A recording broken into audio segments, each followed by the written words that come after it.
اللهم صل وسلم وبارك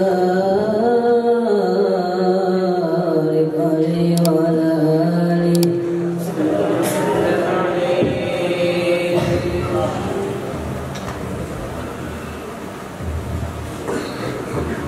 السلام عليك يا إله الأنبياء.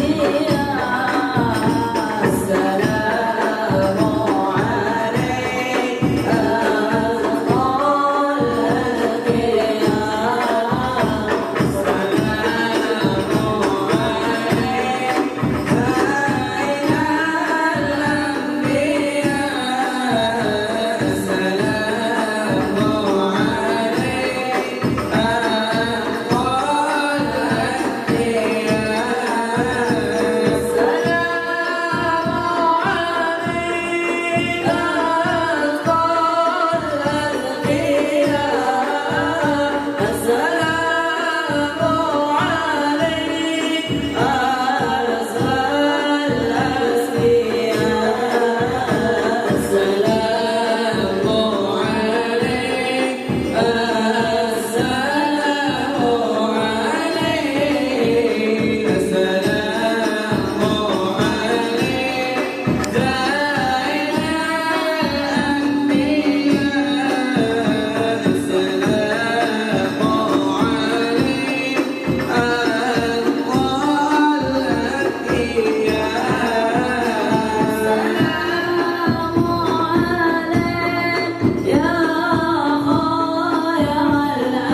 وبارك عليه وعلى آله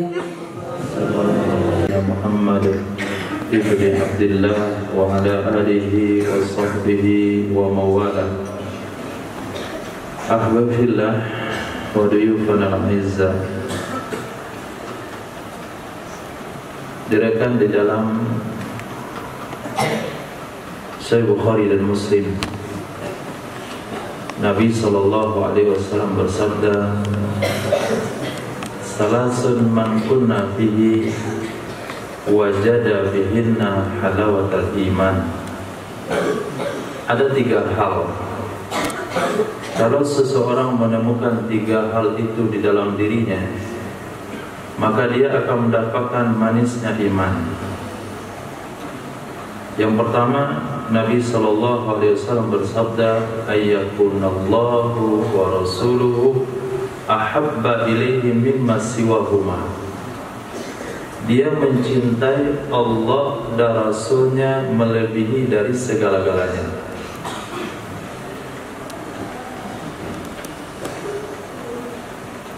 Kita mencintai Allah Subhanahu wa ta'ala itu dengan melihat nikmat yang Allah berikan kepada kita.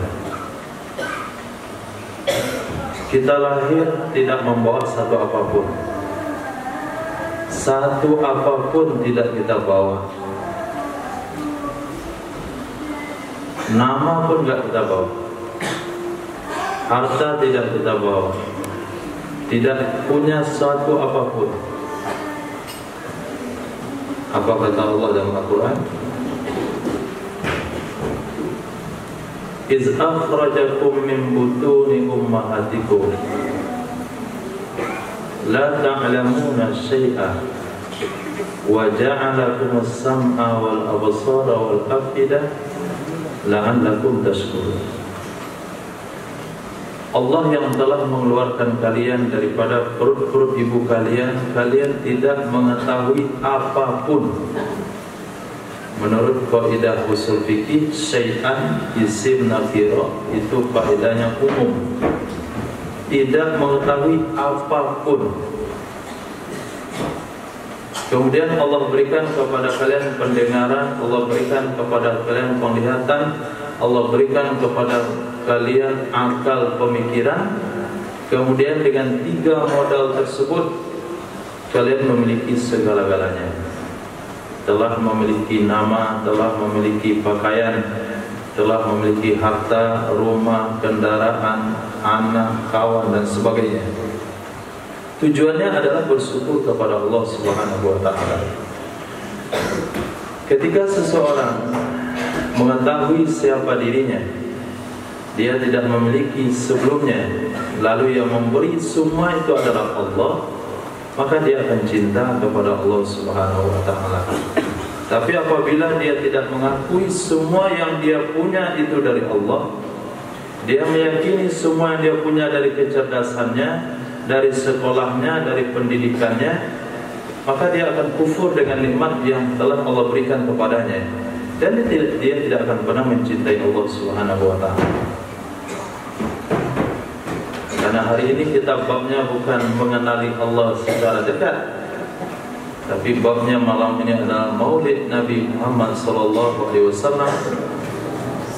Bagaimana seseorang dia bisa mencintai Rasulullah kalau dia tidak kenal siapa Rasulullah SAW?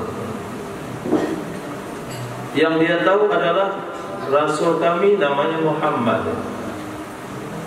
bapaknya Abdullah, ibunya Aminah, lahir di Makkah, hijrah ke Madinah, lahir tahun 12 Rabiul Awal pada hari Senin. Apakah pengetahuan sebatas pengetahuan seperti itu membawa rasa cinta dalam hati? Bisa? Sama sekali belum. Hanya sekedar pengetahuan sedikit tentang diri baginda Rasul itu tidak akan menyebabkan seseorang mencintai Nabi. Seseorang bisa mencintai Sayyidina Rasul SAW ketika dia mengetahui apa yang telah Nabi buat untuk dirinya, Apakah dengan kita membaca biografi seseorang lalu kita cinta kepadanya? Belum. Tapi cinta itu akan datang ketika kita tahu apa yang orang itu telah buat untuk kita. Baru rasa cinta itu ada. Seorang anak tidak akan mencintai kedua orang tuanya kalau dia tidak mengenal apa yang orang tua dia telah buat untuk dia. Dia tidak akan mencintai orang anaknya, dia tidak akan mencintai orang tuanya kalau dia tidak mengenal jasa-jasa orang tuanya. Misal, datang satu tamu ke rumah antum, kenal sama bapak, dia ngobrol sama orang tua antum. Ketika dia ngobrol, bapak bilang, nih teman saya, tolong buatin minuman. Dia buatin minuman. Hanya sebatas itu. Tapi setelah orang tuanya kasih tahu dia, sejak kamu sekolah di luar negeri, dia membiayai semuanya. Apa reaksi dia setelah tahu hal itu? Bukan sekedar memberikan minuman, tapi akan timbul rasa ta'zim, kemudian rasa hormat, kemudian rasa ingin membalas jasa orang itu. Kenapa? Karena dia tahu jasa teman orang tuanya kepadanya. Ketika hal itu tidak diketahui, maka dia akan menganggap itu hanya sebatas teman orang tua. Tapi setelah dia tahu, inilah yang membiayai kamu selama kamu sekolah di luar negeri, bahkan ongkos pulang kamu sampai sekarang pun dari bapaknya. Apa perasaan untuk waktu itu? Apa perasaan? Apalagi kalau sampai diketahui bapak ini membiayai kamu dengan menjual sawahnya. Ongkos terakhir kamu pulang dari luar negeri, dia baru saja jual motornya.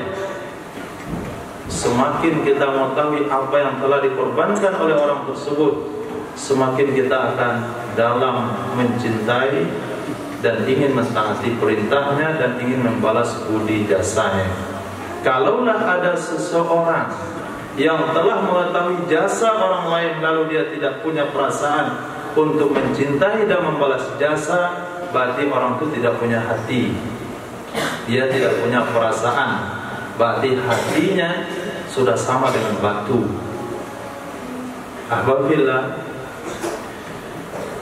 hadis pertama diriwayatkan dalam Sunan Abi Daud an Sayyidina Amir bin Sa'ad radhiyallahu ta'ala anhu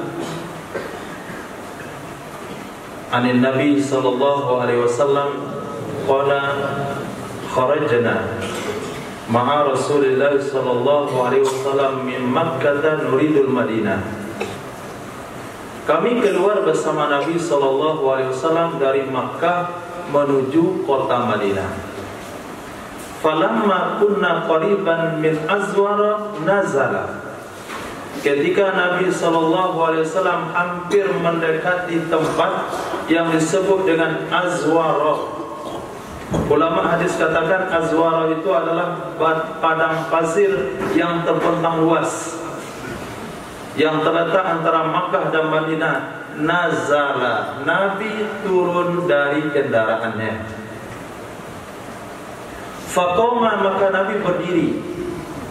Summa rafa'a yadayhi, kemudian mengangkat kedua tangannya. Fada'a sa'atan, kemudian Nabi berdoa satu saat. Satu saat kalau kita terjemahkan sekejap, itu doa kita. Doa Rasulullah kalau dia dalam hadis-hadis yang lain, sa'ah itu paling tepat terjemahnya 1 jam. Fada'a sa'atan, maka Nabi berdoa 1 jam. Summa kharra sajidan, kemudian Nabi tersungkur sujud. Summa qama, kemudian Nabi berdiri kembali. Farafa'a yadayhi, Nabi mengangkat kedua tangannya. Fada'a sa'atan, kemudian Nabi berdoa lagi 1 jam. Summa kharra sajidan famakasa tawilan, kemudian Nabi tersungkur sujud dalam waktu yang cukup lama. Summa qama, kemudian Nabi berdiri kembali. Pada sa'atan, lalu Nabi berdoa 1 jam. summa kharra sajidan, kemudian Nabi tersungkur sujud. Demikian 3 kali diriwayatkan dalam kitab Musnad Imam Ahmad bin Hanbal. Apa kata Rasul sallallahu alaihi wasallam? Inni sa'altu rabbi wa syafa'tu li ummati. Yang barusan saya lakukan itu, aku memohon kepada Tuhanku dan aku memohonkan syafaat untuk umatku. Fa'atani thulutha ummati. Allah berikan kepadaku 1/3 umatku dijamin masuk surga. Fakharartu sajidan, maka aku tersungkur sujud syukran li Rabbi, untuk menunjukkan rasa syukur kepada Allah Subhanahu wa ta'ala. Summa qumtu, kemudian aku berdiri kembali. Wa sa'altu Rabbi, aku memohon kembali untuk umatku. Wa syafa'tu li ummati, aku memohonkan syafaat untuk umatku. Fa'atani thulutha, Allah berikan kembali kepadaku 1/3 umatku masuk surga.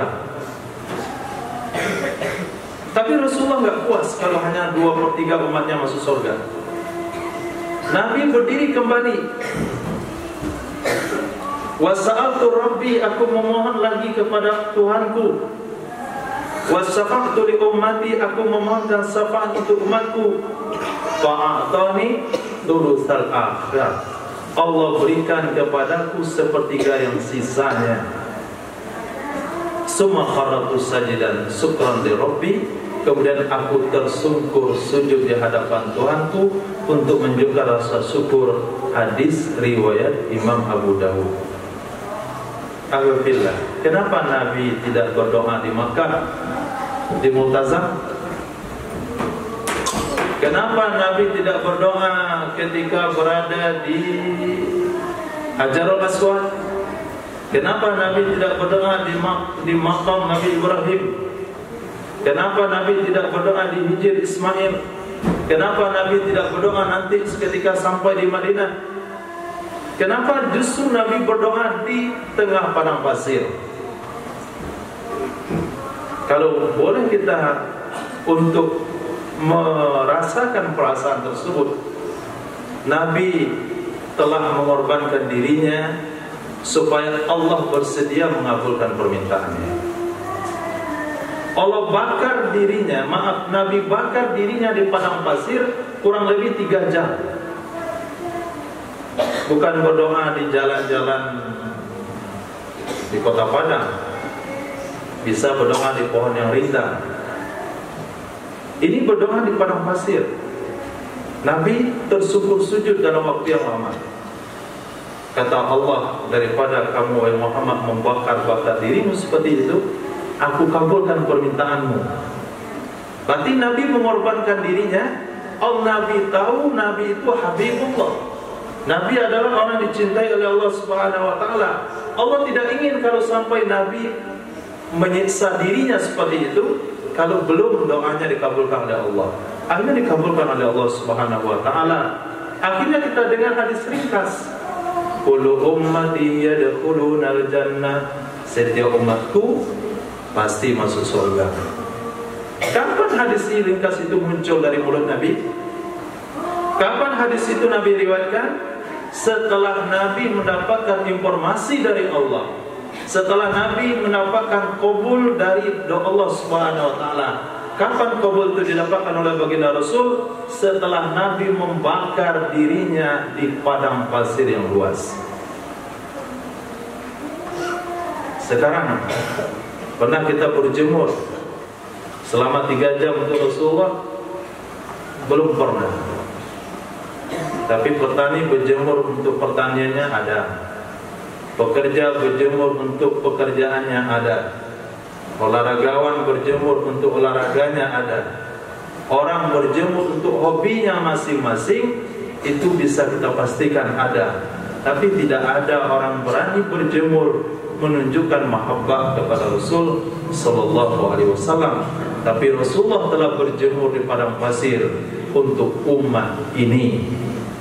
Itu yang pertama. Yang kedua, diriwayatkan juga dalam Sunan Abi Daud, juga diriwayatkan dalam Sunan Imam Baihaqi Juga diriwayatkan dalam Sunan Ibnu Majah. Hanya diriwayatkan dalam Sunan Ibnu Majah. Diriwayatkan daripada Sayyidina Abdullah, dari Sayyidina Abdullah bin Kinanah bin Abbas bin Mirdas As-Sulami radhiyallahu an abihi anna abahu anna Nabiy sallallahu alaihi wasallam qala anna Nabiy sallallahu alaihi wasallam da'a li ummati asyiyyata Arafah bil maghfirah.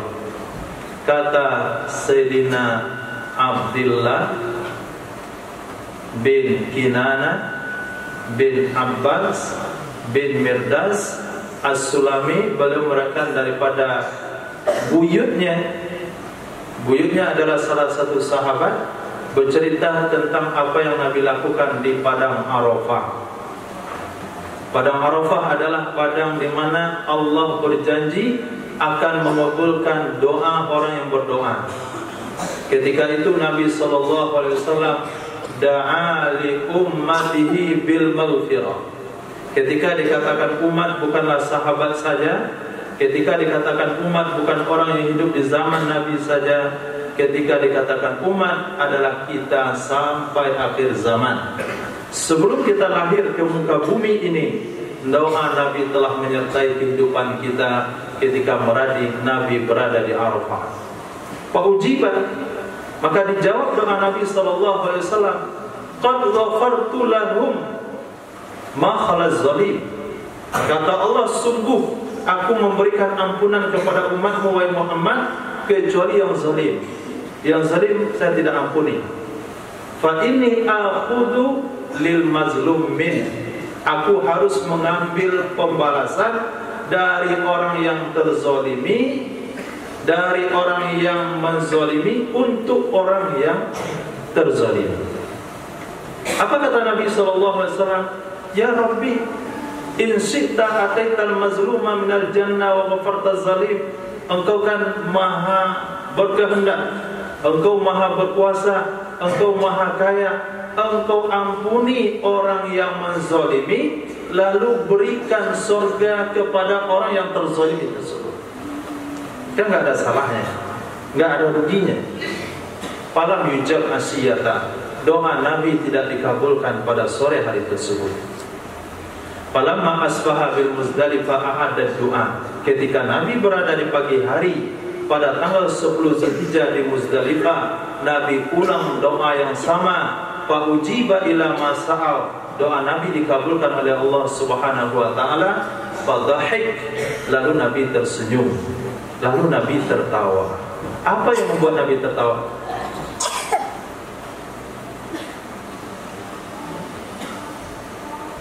Yang membuat Nabi tertawa ketika umat mendapatkan jaminan keampunan. Faqala Abu Bakar wa Umar, ya Rasulullah, inna hadhihi sa'ata la takunu tadhaku fiha, faman alladhi adhaka Allah sinnak. Ya Rasulullah, waktu seperti ini biasanya engkau enggak senyum, biasanya engkau enggak tertawa. Apa yang menyebabkan engkau tertawa di pagi hari ini? Bangun tidur kira-kira, ada kawan tertawa di tempat tidurnya. Apa anggapan antum? Antum merasa bangun tahajud.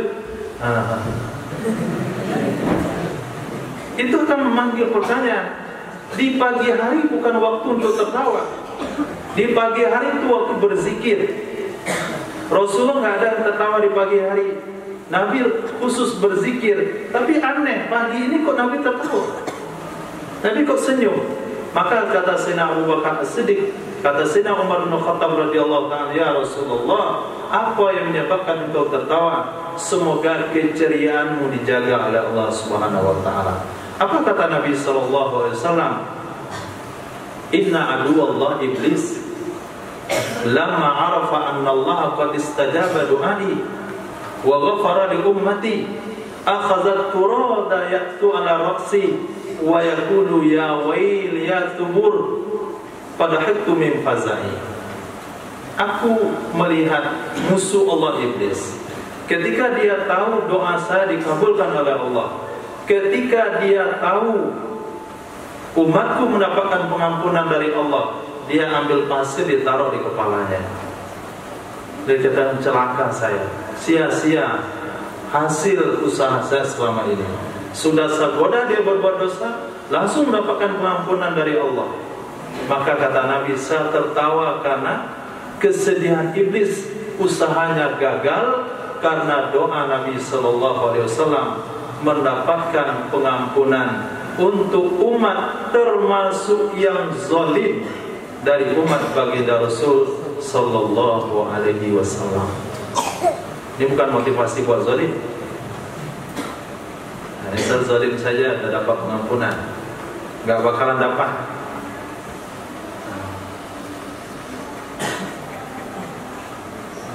Kemudian dalam hadis yang lain juga diriwayatkan daripada Sayyidina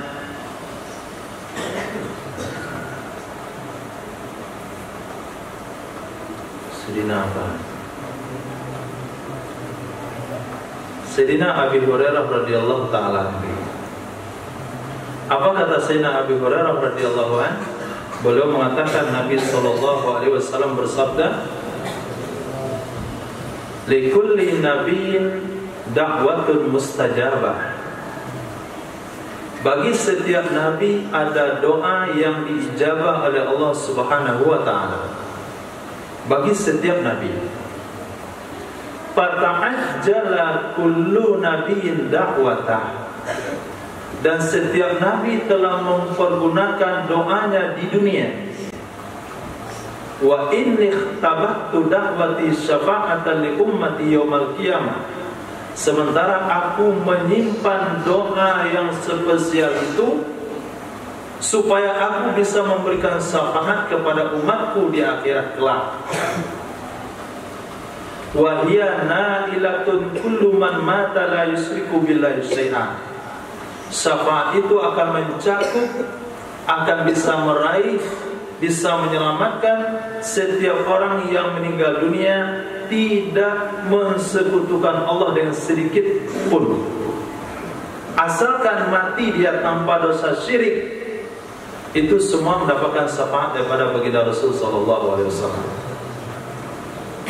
Kullu nabi, semua nabi punya doa spesial. Tapi sayangnya semua nabi telah pergunakan di dunia. Nabi Isa alaihissalam ketika diminta oleh umatnya, kami pengen makan hidangan dari langit, itu permintaan luar biasa.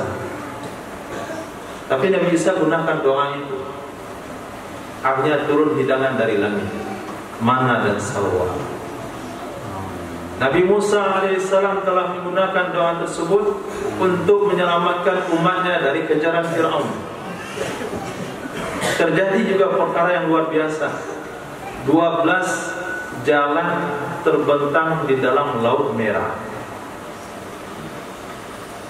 Nabi Nuh telah menggunakan doa tersebut untuk memusnahkan umatnya. Terjadi banjir yang tidak pernah terjadi sebelumnya dan tidak akan pernah terjadi lagi setelahnya. Seluruh dunia terendam banjir. Yang jelas, kullu nabiyyin, dan setiap nabi, fata'ajjala kullu nabiyyin da'watan, setiap nabi telah mempergunakan doanya di dunia. Wa ini ikhtabahtu da'wati syafa'atan li ummati. Kalau saya enggak, kalau saya simpan doa itu untuk memberikan syafaat kepada umatku di akhirat kelak.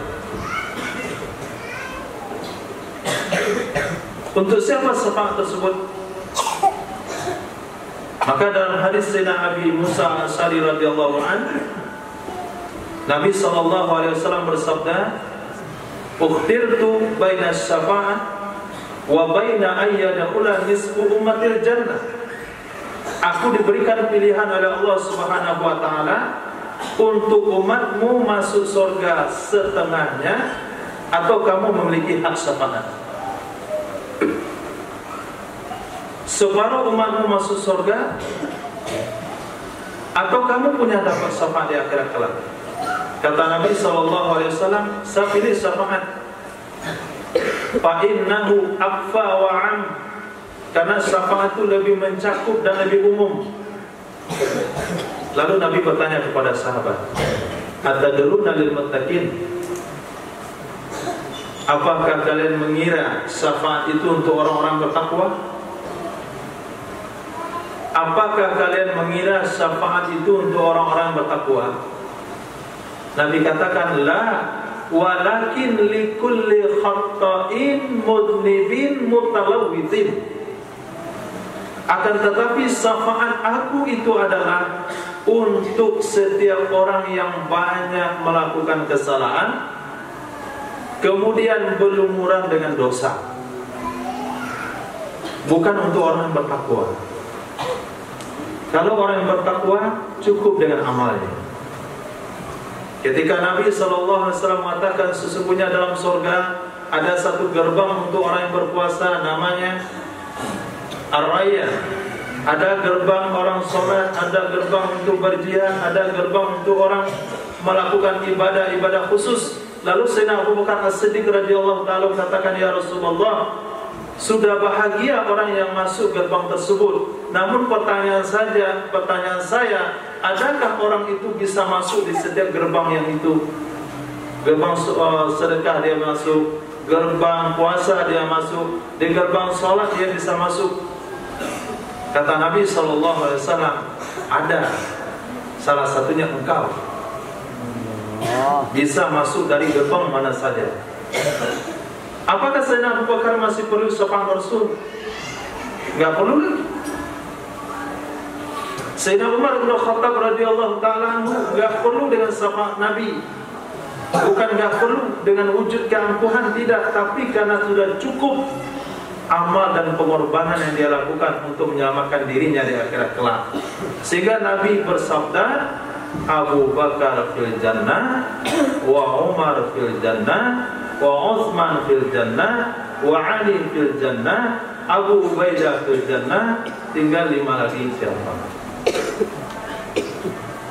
Sehingga Nabi katakan, al-asyara mubasysyirina bil jannah, 10 orang yang Nabi sebutkan namanya itu semua sudah jamin masuk surga tanpa syafaat. Generasi tabi'in misalnya juga sudah cukup dengan amalnya. Generasi tabi'in, Imam Malik generasi siapa? Tabi'in. Salah satu guru beliau adalah sahabat.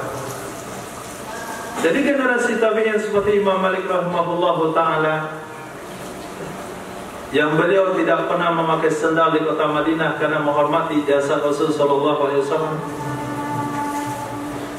Ketika dipanggil di perbatasan kota oleh seorang khalifah,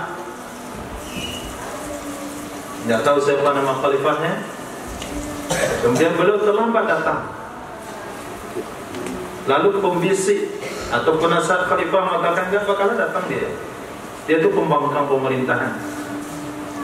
Imam Malik dibilang pembangkang pemerintahan. Akhirnya Imam Malik datang. Lalu ditanya oleh khalifah, kenapa kamu lambat sekali datang? Kata Imam Malik, saya berjalan dengan kaki saya. Kenapa kamu tidak pakai kendaraan? Mana mungkin saya naik di atas kendaraan, di atas tanah yang di dalamnya ada jasad Rasul sallallahu alaihi wasallam. Gak mungkin saya naik kendaraan di atas tanah yang di dalamnya ada jasad Nabi. Seorang imam yang meriwayatkan hadis di mihrab Nabi sallallahu alaihi wasallam. Setiap kali beliau mengatakan qala Rasulullah, beliau meneteskan air matanya. Sekarang kita mengatakan qala Rasulullah, enggak ada yang meneteskan air mata. Paling meneteskan air liur, karena dia tertidur sedang mendengarkan hadis Nabi disampaikan. Jadi Imam Malik setiap kali mengatakan qala Rasulullah, beliau mengeluarkan air matanya. Imam tersebut akan masuk surga dan amalnya. Imam Syafi'i rahimahullah ta'ala, sampai hari ini ilmu yang dia wariskan masih kita amalkan, cukup menjadi modal beliau masuk surga. Imam Ahmad bin Hanbal yang melakukan sholat 300 rakaat setiap malam, itu juga sudah cukup untuk ketika terperosok dalam lubang Uhud. Ketika kekalahan berpihak kepada kaum muslimin, Rasulullah masuk dalam lubang, tidak ada lagi perisai untuk melindungi Nabi. Sayyidina Thalha bin Ubaidillah itu menjadikan dadanya sebagai perisai. Ya Rasulullah, biar leherku jangan lehermu, biar dadaku jangan sampai dadamu. Sekarang kita belum pernah meneteskan darah untuk Nabi, belum pernah. Tapi antum main bola mungkin sudah tergilir berkali-kali. Main bola sudah tergilir berkali-kali. Main itu yang digantung apa namanya? Samsan. Itu luka tangannya. Biasa saja. Tapi pernahkah luka untuk Nabi? Belum ada.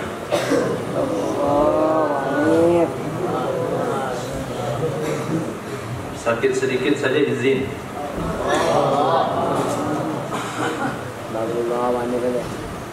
Itu yang dikatakan dia mencintai Sayyidina Rasul sallallahu alaihi wasallam.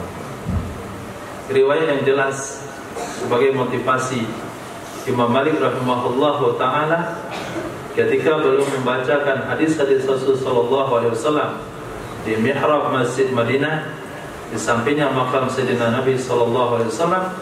Selesai beliau menyampaikan hadisnya, beliau terlihat pucat.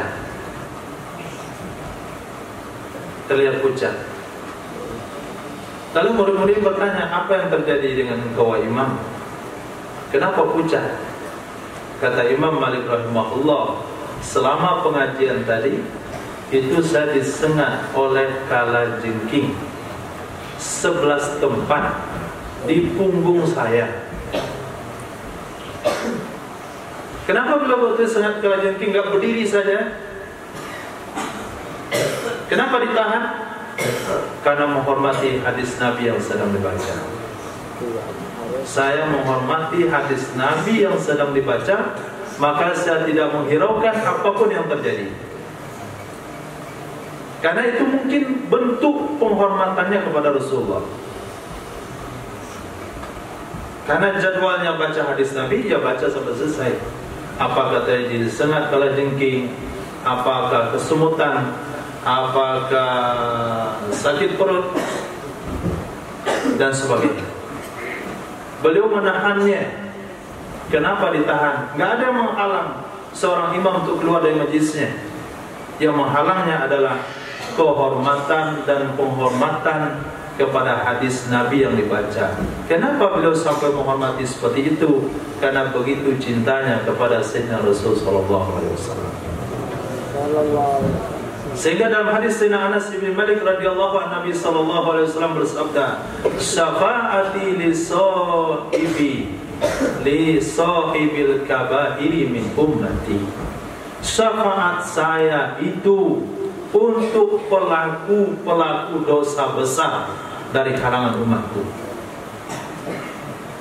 Syafaati li sahibil kabairi min ummati, untuk pelaku dosa besar di kalangan umatku. Ahbabillah, berkenaan dengan doa Nabi SAW yang beliau tidak gunakan di dunia, beliau sengaja menyimpan doa itu untuk nanti digunakan di akhirat.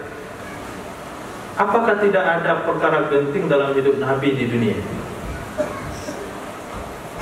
Apakah tidak ada perkara yang menuntut Rasul untuk menggunakan doa itu di dunia? Ketika Nabi SAW tidur di rumah salah satu istri beliau, kemudian beliau terbangun dalam keadaan sedih, lalu ditanya oleh istrinya, kenapa emangnya yang terjadi? Kenapa bangun tidur langsung kusam begitu? Kenapa bangun tidur langsung punya beban pemikiran seperti itu? Kata Sayyidina Rasul sallallahu alaihi wasallam, saya dimimpikan oleh Allah Subhanahu wa taala cucu saya Husain dipenggal.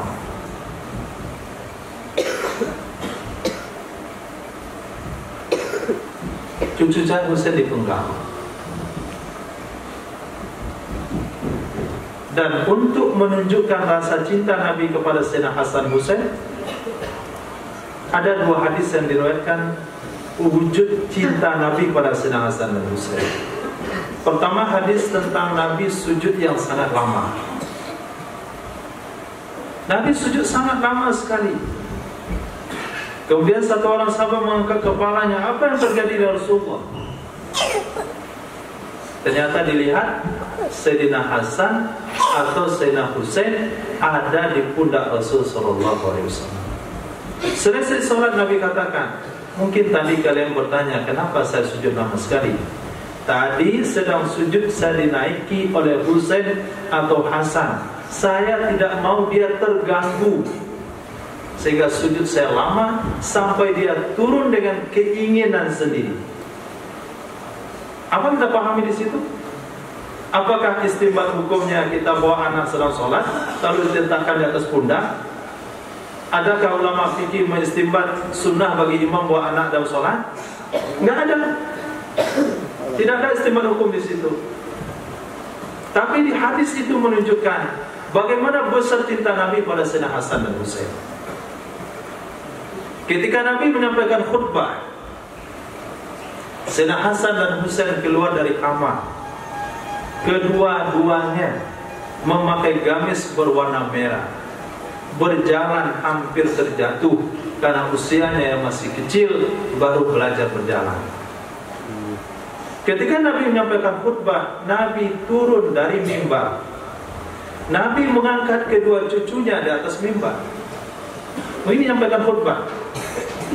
Apa kata Rasul sallallahu alaihi wasallam? Qad sadaqallah, innama amwalukum wa auladukum fitnah. Sungguh benar firman Allah yang mengatakan anak dan harta itu cobaan bagi kalian. Saya enggak konsentrasi tadi menyampaikan khutbah karena ada dua cucu saya yang keluar dari kamar yang hampir jatuh.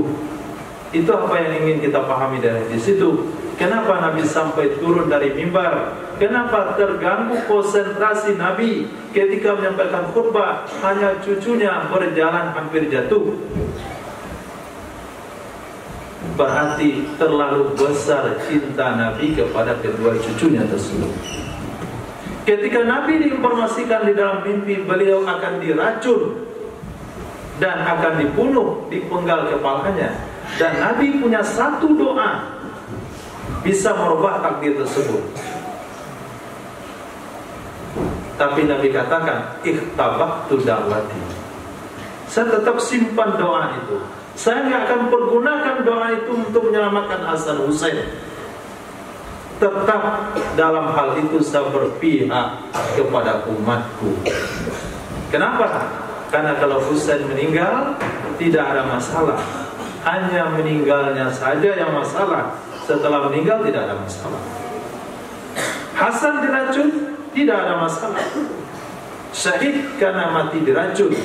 Tapi kalau umatku pulang ke akhirat lalu aku tidak bisa membebaskan dari neraka Allah Subhanahu wa ta'ala, maka dia akan selama-lamanya di dalam neraka.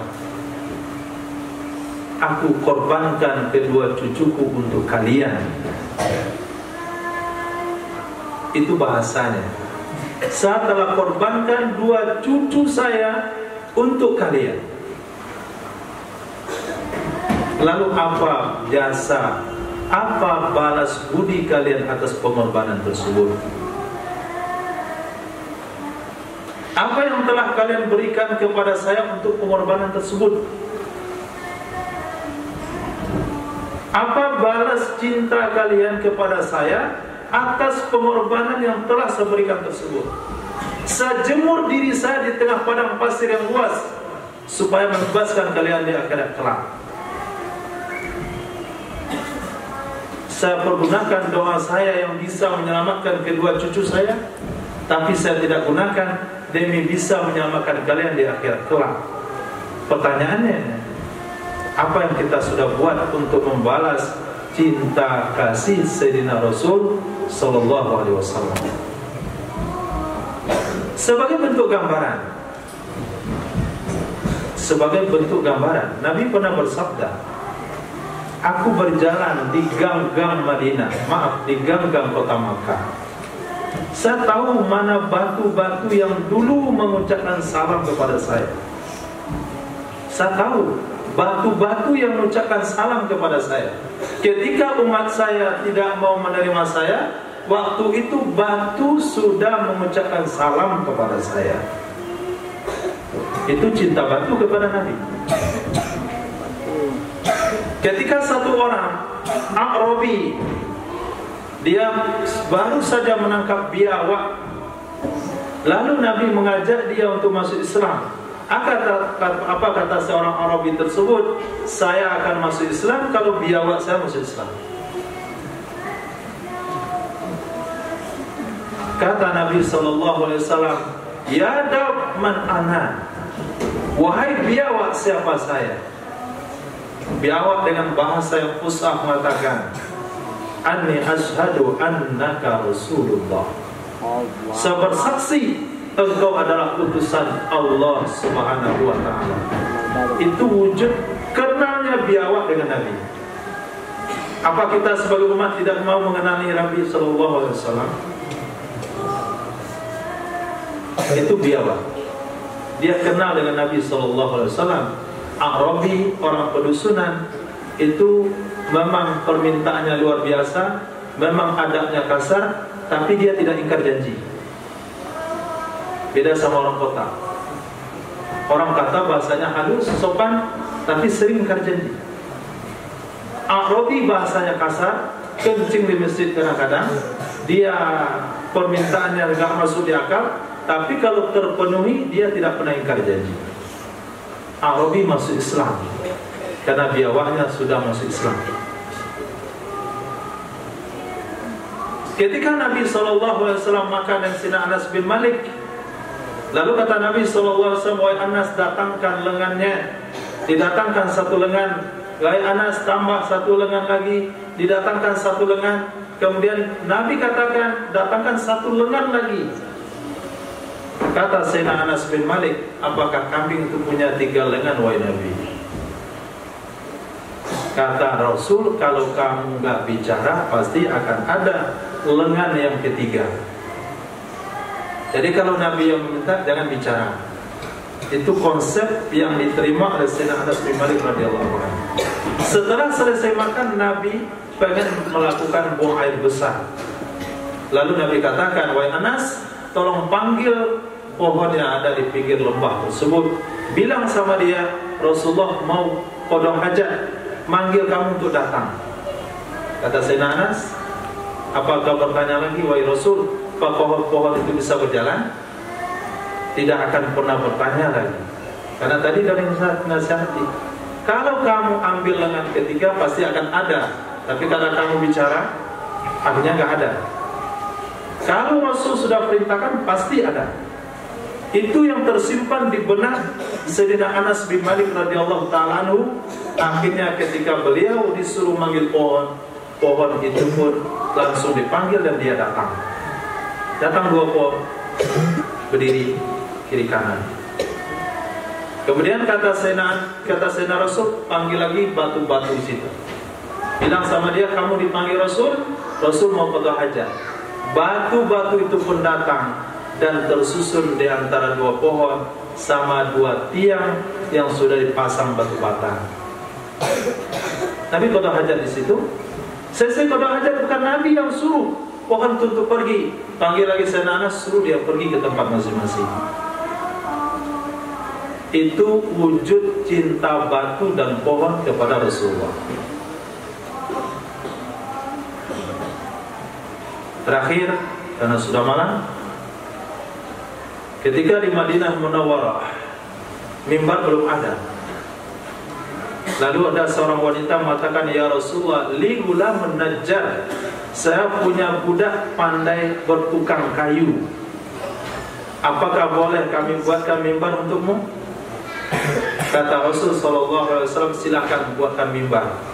Akhirnya dibuatkanlah mimbar untuk Rasul SAW.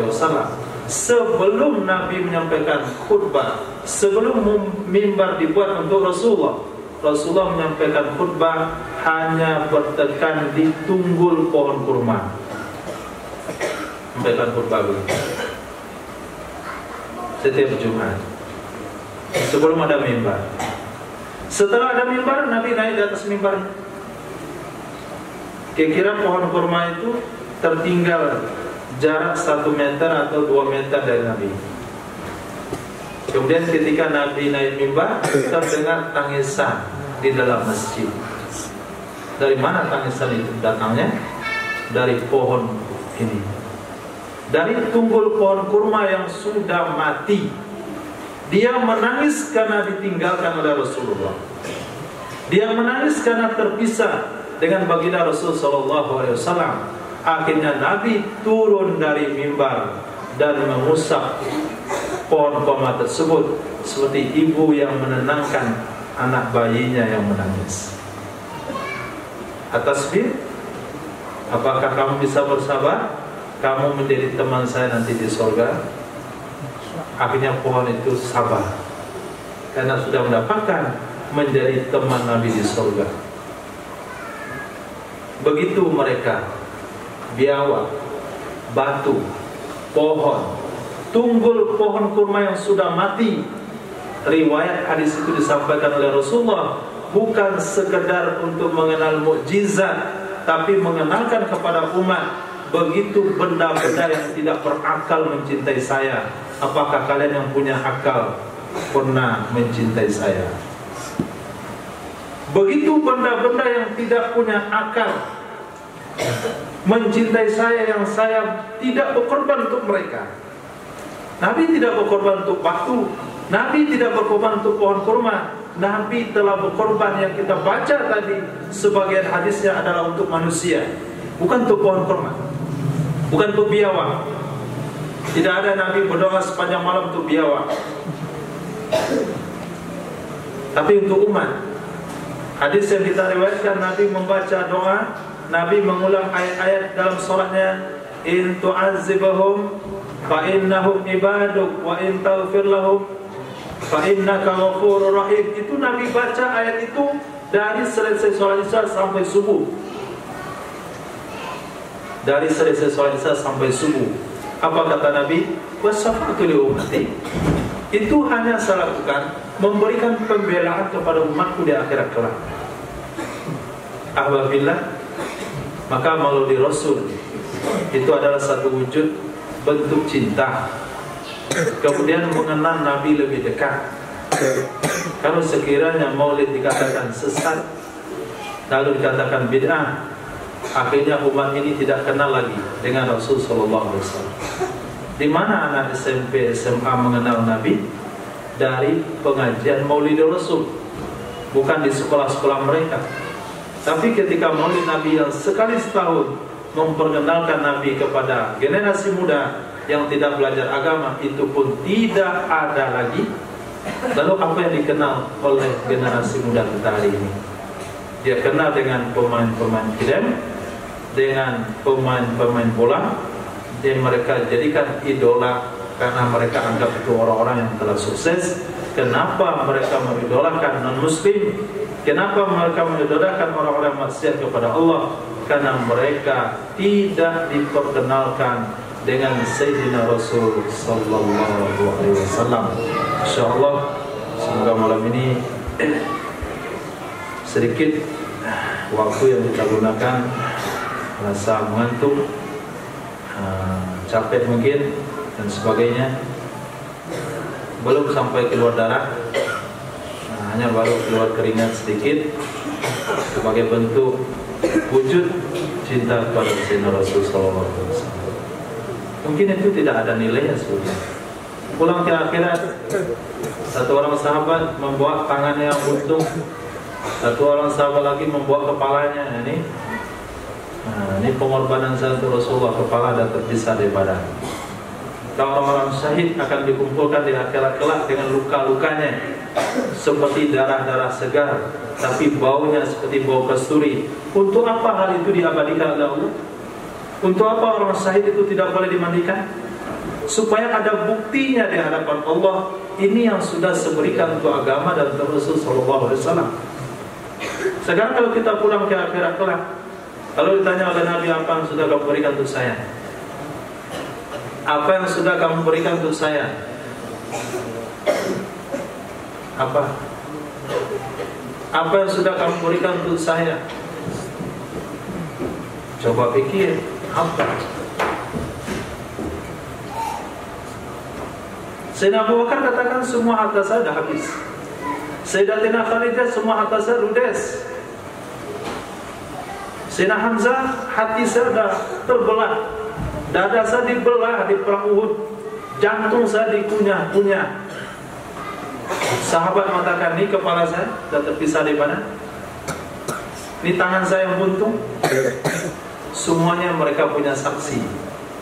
Lalu kalau kita pulang ke akhirat, apa buktinya? Cinta kamu kepada saya? Ini ya Rasulullah, rambut yang qaza. Rambut yang qaza. Berkorban untuk rambut dipotong sama panjang saja nggak ada punya kekuatan. Masih dia mencuri-curi, dia tutup yang peci, panjangan di atas, pendek di bawah.